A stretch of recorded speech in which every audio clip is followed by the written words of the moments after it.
Procedimentos eletrônicos à luz da 14133, artigo 17, parágrafo 2º e parágrafo 5º, que trazem uma leitura paralela. As licitações serão realizadas preferencialmente sobre a forma eletrônica. Então, todas, a preferência é eletrônica, a exceção é a presencial e a gente vai ter que justificar quando utilizar. Não é vedado, mas tem que ter justificativa plausível e falta de capacitação não pode ser. A administração pública tem condições e tem que dar condições para o servidor fazer o trabalho da forma correta, da forma que a legislação prevê, né? E tem condições de investir em capacitação. Falta de internet também não é. Hoje a gente tem uma internet boa, né? Nos órgãos, nas entidades. Falta de plataforma também não é. Temos uma que é gratuita, que funciona muito bem para todos os outros, assim como temos as privadas, né, dentro das suas particularidades de funcionamento, mas a gente tem. Mas se mesmo assim, por algum fato superveniente, né, em que não houver a justificativa, nesse momento, se eu decidisse fazer uma licitação que não fosse o pregão e que não fosse a concorrência, vamos pensar num diálogo competitivo, que isso é bem inovador. Mas vamos pensar que hoje a decisão do município de Fênix, né, era fazer um diálogo competitivo, não tem na plataforma do compras.gov, então justificou que esse ele faria presencial porque não tem na plataforma. Não estou dizendo que é seguro, é extremamente inseguro, até porque isso quase que não vai se aplicar a pequenos municípios. Quantos mil habitantes tem Fênix? 5 mil. Né? Uma realidade parecida com a nossa. E o diálogo, ele é previsto para aquelas situações em que você não consegue resolver isso com a administração e você tem que buscar a iniciativa privada para trazer soluções para uma contratação específica. Mas se for feita presencial, né, deve ser registrado em ata e gravado o áudio e vídeo da sessão, né, e disponibilizado, fazendo sessão ao vivo. E a gravação será juntada aos autos do processo licitatório depois de seu encerramento. Temos também a dispensa eletrônica. E se vocês analisarem na leitura da previsão legal, ele fala que as licitações, não as dispensas, então, na previsão legal, são as licitações, serão preferencialmente pela forma eletrônica. Então, com base na previsão do artigo 17, não enquadra a dispensa. Porém, a União, criou regulamentos para fazer a dispensa na forma eletrônica, que funciona de uma forma similar ao pregão. Né? E falo para vocês com segurança que é o modo mais seguro de realizar a dispensa de licitação. É um mini pregão. Não há pessoalidade. E se vocês observarem também a previsão legal para formação de preço pela 14133, aonde não há distinção para licitação e para dispensa, a lei prevê a mesma rotina, a mesma conduta para formar preço. E qual a preocupação aqui, se eu optar por um processo físico? Se o menor preço for o do painel de preço ou do Nota Paraná, a administração não tem como contratar com o menor preço do Nota Paraná ou com o painel de preço, ou com o preço que Fênix está pagando.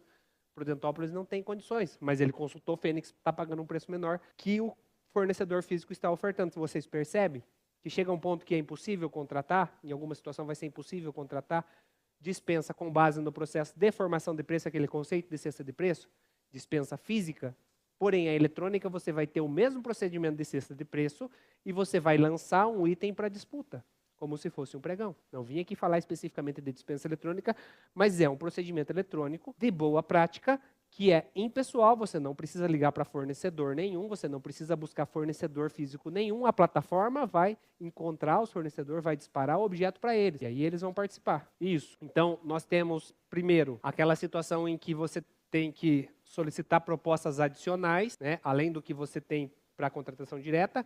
Então, você deixa um aviso lá, na intenção de buscar propostas adicionais para aquele objeto. Vencido esse prazo, você está falando da eletrônica, então você tem que fazer um mini edital, que é o aviso da contratação direta, com pequenas regras de funcionalidade, como que vai ser a contratação, e esse já tem minuta lá no PNCP. Para o aviso de contratação direta já tem. Consultem. Até um tanto quanto extensa, mas daí vocês vão adotar porque é cabível à administração de vocês. Nós utilizamos, inclusive, o sistema Comprasnet para quem já tem acesso, como é o caso de Prudentópolis, é só pegar a ferramenta de dispensa eletrônica e começar a usar. Não tem adesão nenhuma para fazer. Está lá, disponível. E vocês vão perceber que é simples. Você tem o processo de formação de preço, você tem a formalização de demanda. Voltando à ordem correta, você tem a formalização de demanda, você tem o processo de formação de preço, autorização do prefeito, rúbrica orçamentária e parecer jurídico, construir o aviso de contratação e lançar no sistema como se eu estivesse lançando um pregão. Manter os 3 dias de publicação, tem mais uma particularidade quando você opta pela rodada de lances, que ela acontece em até 10 horas, e você tem um mínimo de 6 horas. Então ele acontece ali, naquele período. E os resultados são excelentes. Nós já fizemos várias contratações pelo sistema de dispensa eletrônica. Sistema de tramitação online, que é aquele que eu comentei, a gente contrata por dispensa eletrônica. Aquisição de drone com especificação complexa, também pela dispensa eletrônica. O que mais? Enfeites para o Natal, apesar de ser por dispensa e não há vedação, a gente optou pela eletrônica porque a gente queria economicidade no processo. E conseguiu economicidade no processo. E assim por diante. E aí cai e ele entra no conceito das secretarias. Porque em algum momento ele não vai fugir da contratação direta, mas ele tem segurança, porque não tem mais pessoalidade. Ele não precisa mais entrar em contato com o fornecedor. Os mesmos da física? Não. Os limites? Sim, os limites sim. Os limites são os mesmos. A base legal é a mesma, ele só dá procedimentos para o sistema eletrônico. Mas a base legal é a mesma. Os valores finais não.